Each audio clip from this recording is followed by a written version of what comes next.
Bem-aventurados os puros de coração. Deixai vir a mim os pequeninos. Bem-aventurados os puros de coração, porque eles verão a Deus. Então lhe apresentaram os meninos para que os tocasse, mas os discípulos ameaçavam os que lhe apresentavam, o que, vendo, Jesus levou-o muito a mal. Deixai vir a mim os pequeninos e não os embaraceis, porque o reino de Deus é daqueles que se lhes assemelham.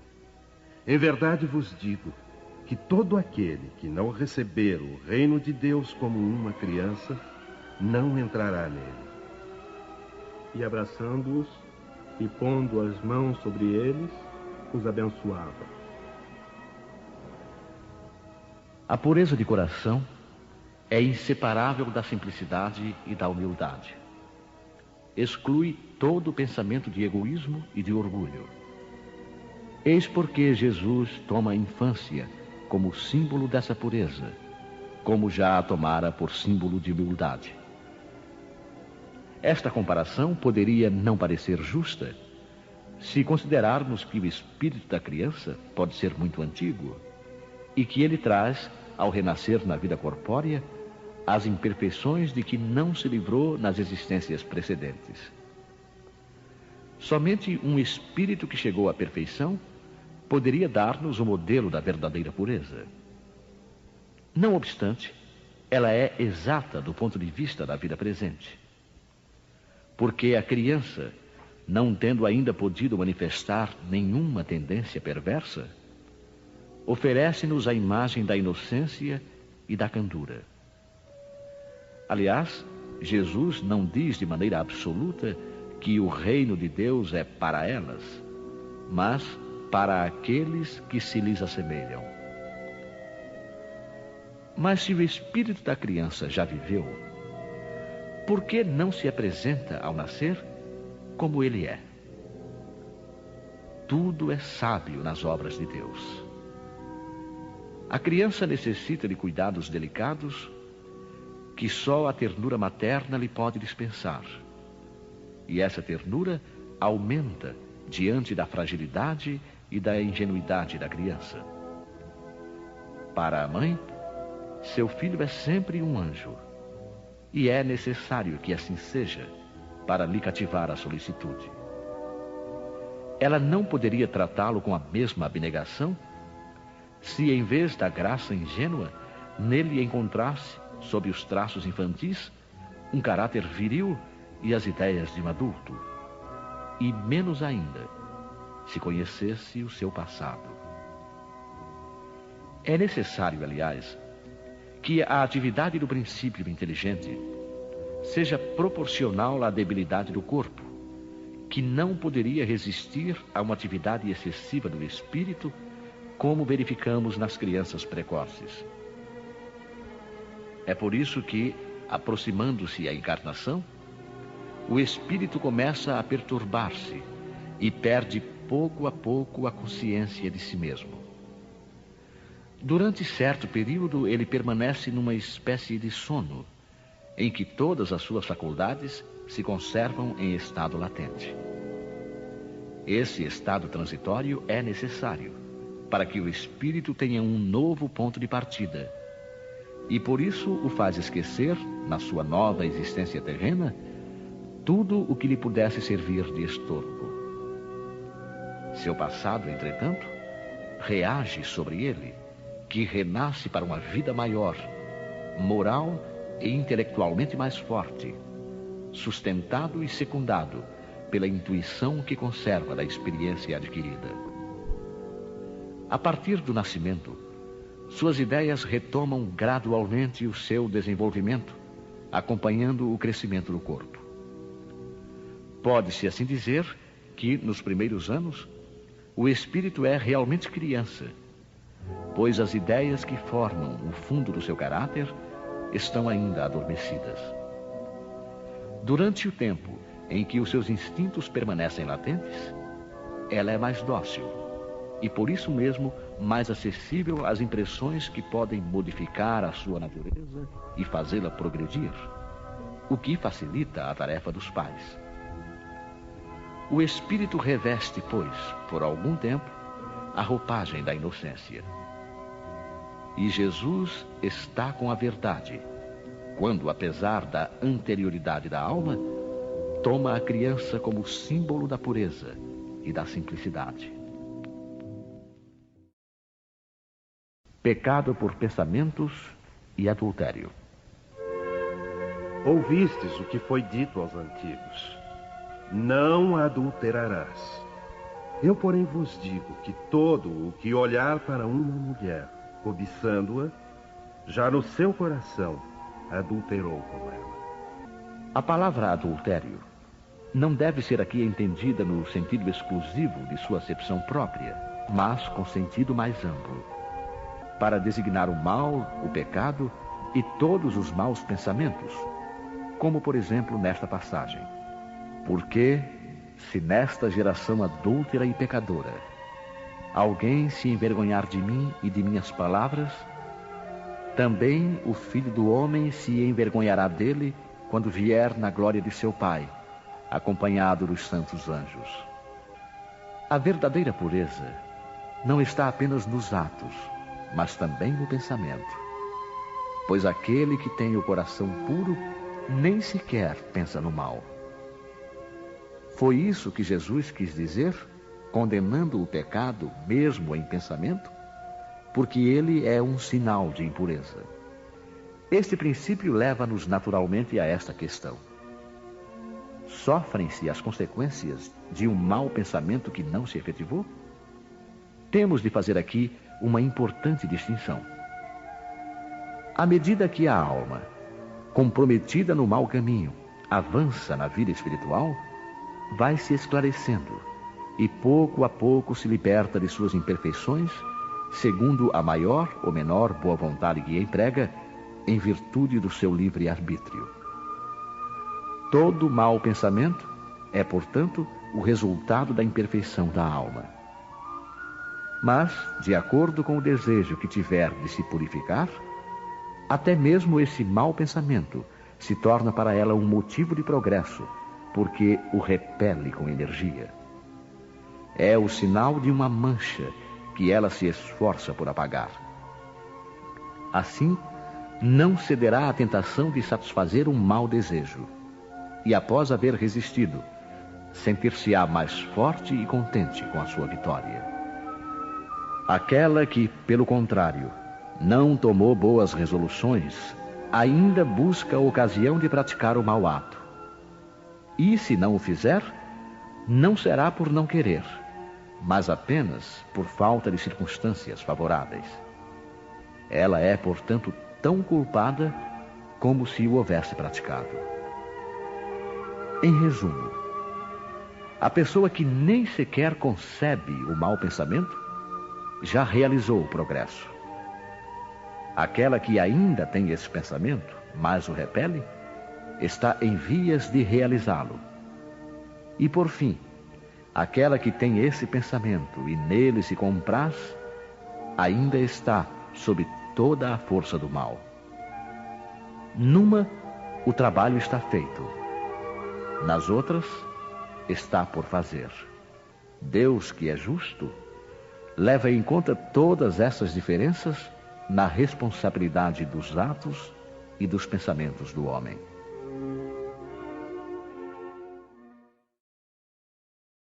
Verdadeira pureza e mãos não lavadas. Então chegaram a ele uns escribas e fariseus de Jerusalém, dizendo: por que violam os teus discípulos a tradição dos antigos, pois não lavam as mãos quando comem o pão? E vós também, por que transgredis o mandamento de Deus pela vossa tradição? Porque Deus disse: honra a teu pai e a tua mãe. E o que amaldiçoar a seu pai ou a sua mãe, morra de morte. Vós outros, porém, dizeis: qualquer que disser a seu pai ou a sua mãe, toda oferta que faço a Deus te aproveitará a ti, está cumprindo a lei. Pois é certo que o tal não honrará a seu pai ou a sua mãe. Assim é que vós tendes feito vão o mandamento de Deus pela vossa tradição.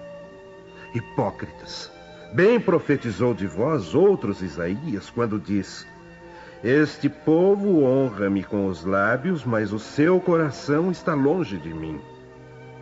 Em vão, pois, me honram, ensinando doutrinas e mandamentos que vêm dos homens. E chamando a si as turbas. Ouvi e entendei. Não é o que entra pela boca o que faz imundo o homem, mas o que sai da boca. Isso é que faz o homem imundo. Então, chegando-se a ele, os discípulos lhe disseram: sabes que os fariseus, depois que ouviram o que dissestes, ficaram escandalizados? Toda a planta que meu pai não plantou será arrancada pela raiz. Deixai-os. Cegos são e condutores de cegos. E se um cego guia a outro cego, ambos vêm a cair no barranco. E respondendo, Pedro lhe disse: explica-nos esta parábola. Também vós outros estáis ainda sem inteligência? Não compreendeis que tudo que entra pela boca desce ao ventre e se lança depois num lugar escuso? Mas as coisas que saem da boca vêm do coração, e estas são as que fazem o homem imundo.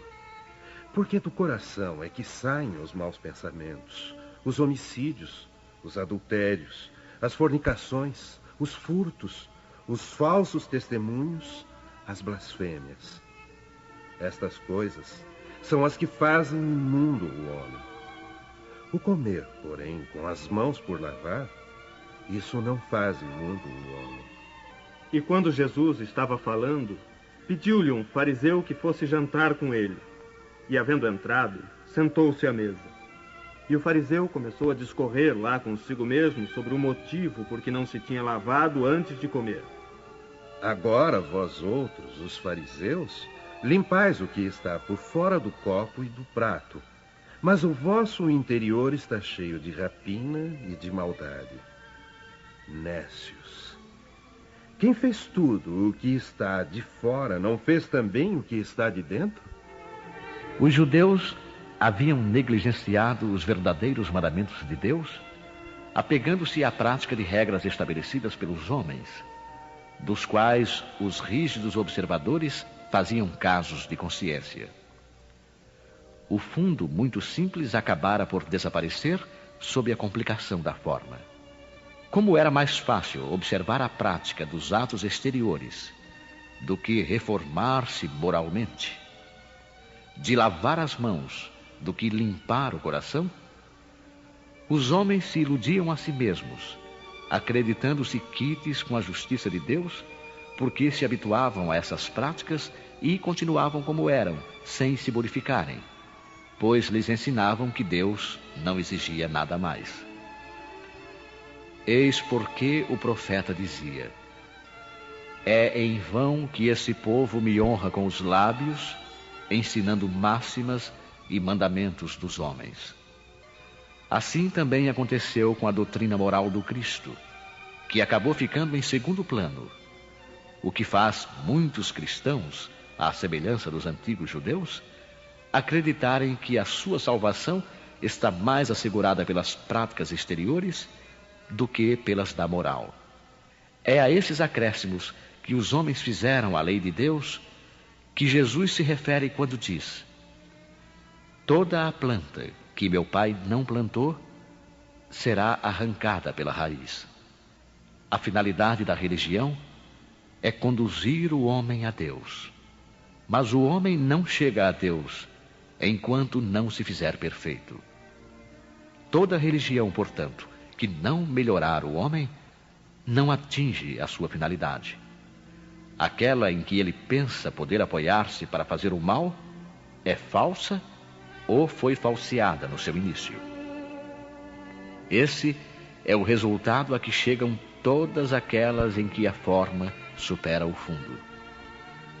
A crença na eficácia dos símbolos exteriores é nula, quando não impede os assassínios, os adultérios, as expoliações, as calúnias e a prática do mal ao próximo, seja qual for.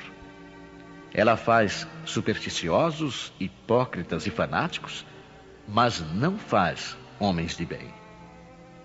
Não é suficiente ter as aparências da pureza. É necessário, antes de tudo, ter a pureza de coração.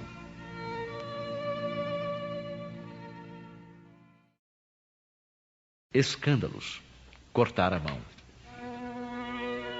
O que escandalizar, porém, a um destes pequeninos que creem em mim, melhor lhe fora que se lhe pendurasse ao pescoço uma mó de atáfona e o lançassem ao fundo do mar. Ai do mundo por causa dos escândalos, porque é necessário que sucedam escândalos. Mas ai daquele homem por quem vem o escândalo. Ora, se a tua mão ou o teu pé te escandaliza, corta-o e lança-o fora de ti. Melhor te é entrar na vida manco ou aleijado do que, tendo 2 mãos ou 2 pés, ser lançado no fogo eterno. E se o teu olho te escandaliza, tira-o e lança-o fora de ti. Melhor te é entrar na vida com um só olho do que, tendo 2, ser lançado no fogo do inferno. Vede, não desprezeis algum destes pequeninos, porque eu vos declaro que os meus anjos no céu, incessantemente, estão vendo a face de meu Pai que está nos céus. Porque o Filho do Homem veio a salvar o que havia perecido. E se o teu olho direito te serve de escândalo, arranca-o e lança-o fora de ti. Porque melhor te é que se perca um de teus membros do que todo o teu corpo ser lançado no inferno. E se a tua mão direita te serve de escândalo, corta e lança-a fora de ti. Porque melhor te é que se perca um de teus membros do que todo o teu corpo ir para o inferno. Em seu sentido vulgar, escândalo é tudo aquilo que choca a moral ou as conveniências de maneira ostensiva. O escândalo não está propriamente na ação, mas nas repercussões que ela pode ter. A palavra escândalo implica sempre a ideia de um certo estrépito. Muitas pessoas se contentam com evitar o escândalo porque o seu orgulho sofreria com ele e a sua consideração diminuiria entre os homens, procurando ocultar as suas torpezas, o que lhes basta para tranquilizar a consciência. Esses são, segundo as palavras de Jesus, sepulcros brancos por fora, mas cheios de podridão por dentro. Vasos limpos por fora, mas sujos por dentro. No sentido evangélico, a acepção da palavra escândalo tão frequentemente empregada é muito mais ampla, motivo porque não é compreendida em certos casos. Escândalo não é somente o que choca a consciência alheia, mas tudo o que resulta dos vícios e das imperfeições humanas. Todas as más ações de indivíduo para indivíduo, com ou sem repercussões. O escândalo, nesse caso, é o resultado efetivo do mal moral. É necessário que sucedam escândalos no mundo, disse Jesus, porque os homens, sendo ainda imperfeitos, têm inclinação para o mal, e porque as más árvores dão maus frutos. Devemos, pois, entender por essas palavras que o mal é uma consequência da imperfeição humana e não que os homens tenham a obrigação de praticá-lo.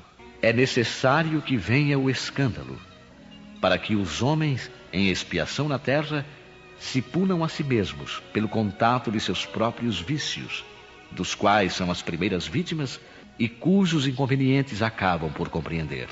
Depois que tiverem sofrido o mal, procurarão o remédio no bem. A reação desses vícios serve, portanto, ao mesmo tempo de castigo para uns e de prova para outros. É assim que Deus faz sair o bem do mal e que os próprios homens aproveitam as coisas más ou desagradáveis. Se é assim, dir-se-á, o mal é necessário e durará sempre, pois se viesse a desaparecer, Deus ficaria privado de um poderoso meio de castigar os culpados. É inútil, portanto, procurar melhorar os homens. Mas se não houvesse culpados, não haveria necessidade de castigos. Suponhamos a humanidade transformada numa comunhão de homens de bem. Nenhum procuraria fazer mal ao próximo e todos seriam felizes, porque seriam bons. Tal é o estado dos mundos adiantados, dos quais o mal foi excluído. Tal será o estado da Terra quando houver progredido suficientemente. Mas enquanto certos mundos avançam, outros se formam, povoados por espíritos primitivos, e que servem ainda de morada, de exílio e de lugar de expiação para os espíritos imperfeitos e rebeldes, obstinados no mal, rejeitados pelos mundos que se tornam felizes.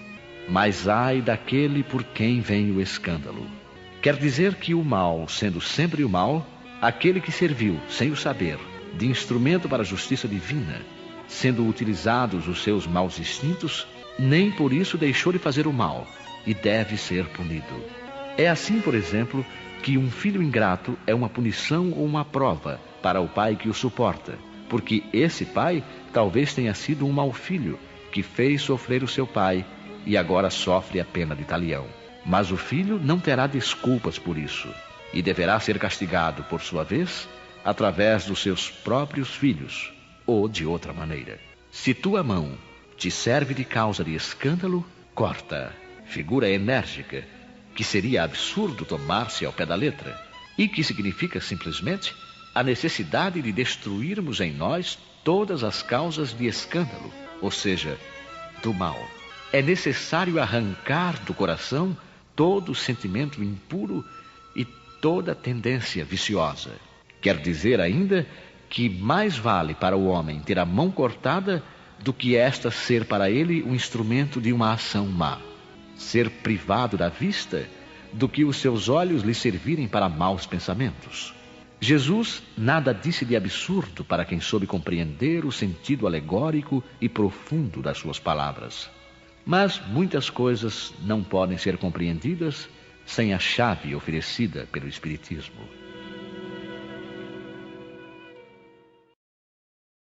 Instruções dos Espíritos. Deixai vir a mim os pequeninos. João, o Evangelista. Disse o Cristo: deixai vir a mim os pequeninos. Essas palavras tão profundas na sua simplicidade não fazem apenas um apelo às crianças, mas também às almas que gravitam nos círculos inferiores, onde a desgraça desconhece a esperança.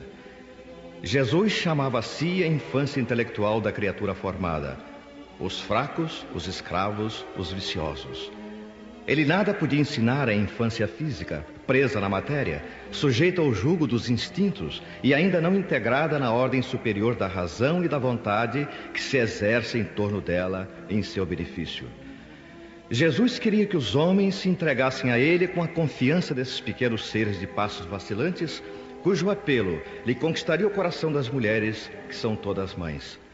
Assim ele submetia as almas à sua terna e misteriosa autoridade. Ele foi a flama que espancou as trevas, o clarim matinal que tocou a alvorada.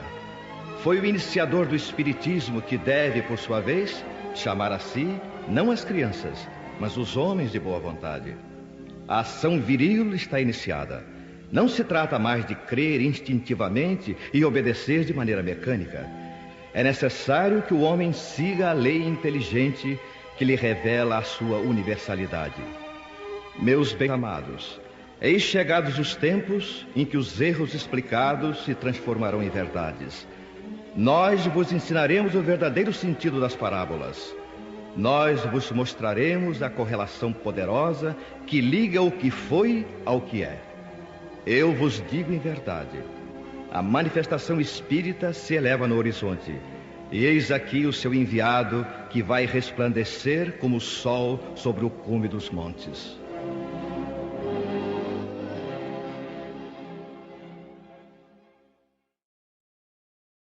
Um espírito protetor. Deixai vir a mim os pequeninos, pois tenho o alimento que fortifica os fracos. Deixai vir a mim os tímidos e os débeis, que necessitam de amparo e consolo. Deixai vir a mim os ignorantes, para que eu os ilumine. Deixai vir a mim todos os sofredores, a multidão dos aflitos e dos infelizes, e eu lhes darei o grande remédio para os males da vida, revelando-lhes o segredo da cura de suas feridas. Qual é, meus amigos, esse bálsamo poderoso, de tamanha virtude, que se aplica a todas as chagas do coração e as cura? É o amor, é a caridade. Se tiverdes esse fogo divino, o que havereis de temer? A todos os instantes de vossa vida direis: meu Pai, que se faça a tua vontade e não a minha. Se te apraz experimentar-me pela dor e pelas tribulações, bendito sejas, porque é para o meu bem, eu o sei, que a tua mão pesa sobre mim. Se te agrada, Senhor, apiedar-te de tua frágil criatura, dá-lhe ao coração as alegrias puras, bendito sejas também. Mas faze que o amor divino não se amorteça na sua alma, e que incessantemente suba aos teus pés a sua prece de gratidão.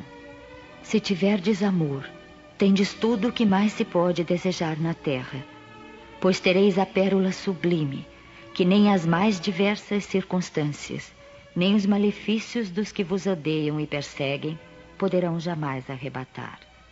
Se tiverdes amor, tereis colocado o vosso tesouro onde nem a traça, nem a ferrugem os devoram, e vereis desaparecer insensivelmente da vossa alma tudo que lhe possa manchar a pureza.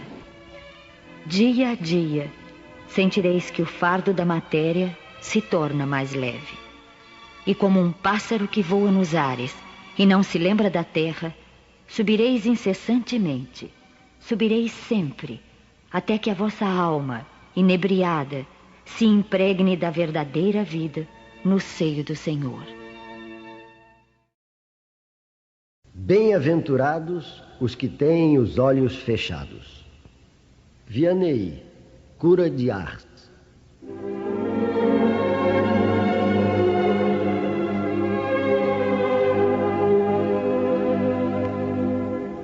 Meus bons amigos, por que me chamastes? Para que eu imponha as mãos sobre esta pobre sofredora que está aqui e a cure? Ah, que sofrimento, bom Deus! Perdeu a vista e as trevas se fizeram para ela. Pobre criança, que ore e espere. Eu não sei fazer milagres, eu, sem a vontade do bom Deus. Todas as curas que obtive e que conheceis, não as atribuais senão àquele que é o Pai de todos nós. Nas vossas aflições, voltai sempre os vossos olhos para o céu e dizei do fundo do vosso coração: meu Pai, curai-me. Mas fazei que a minha alma doente seja curada antes das enfermidades do corpo.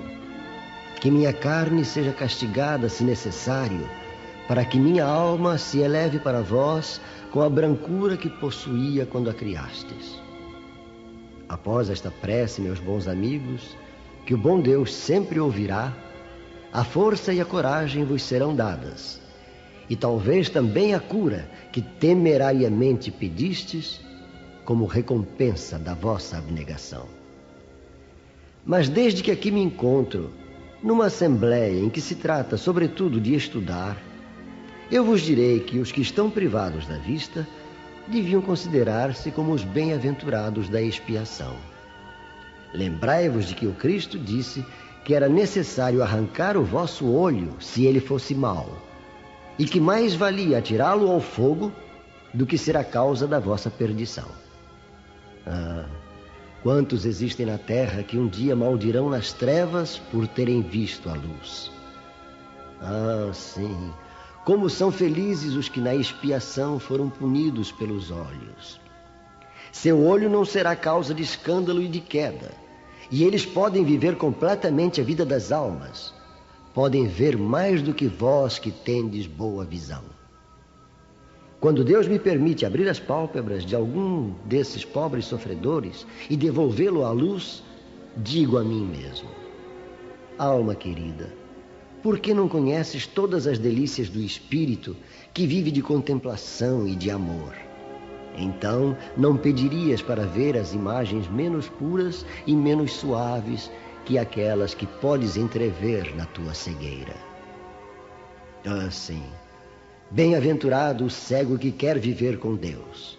Mais feliz do que vós que estáis aqui, ele sente a felicidade, pode tocá-la, vê as almas e pode lançar-se com elas nas esferas espirituais que nem mesmo os predestinados da vossa terra conseguem ver. O olho aberto está sempre pronto a fazer a alma cair. O olho fechado, pelo contrário, está sempre pronto a fazê-la subir até Deus. Crede-me, meus bons e queridos amigos, a cegueira dos olhos é quase sempre a verdadeira luz do coração, enquanto a vista é quase sempre o anjo tenebroso que conduz à morte. E agora, algumas palavras para ti, minha pobre sofredora.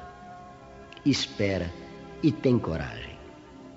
Se eu te dissesse: minha filha, teus olhos vão abrir-se, como ficarias alegre? E quem sabe se esta alegria não te perderia? Tem confiança no bom Deus que fez a felicidade e permite a tristeza.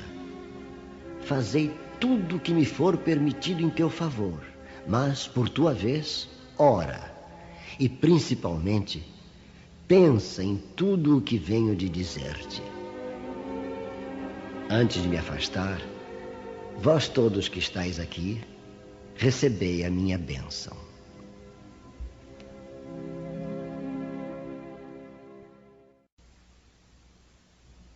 Quando uma aflição não é a consequência dos atos da vida presente, é necessário procurar a sua causa numa vida anterior. Isso que chamamos caprichos da sorte, nada mais são que os efeitos da justiça de Deus.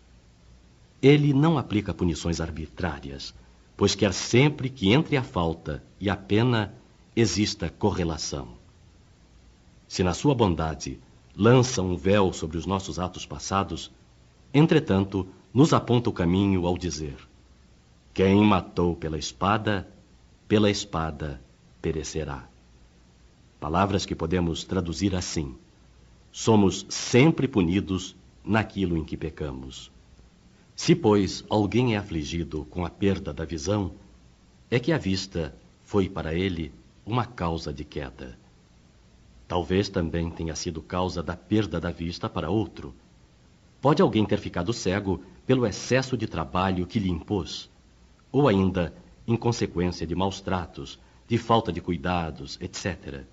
E então sofre agora a pena de talião. Ele mesmo, no seu arrependimento, pode ter escolhido esta expiação, aplicando a si próprio estas palavras de Jesus: se vosso olho for motivo de escândalo, arrancai-o.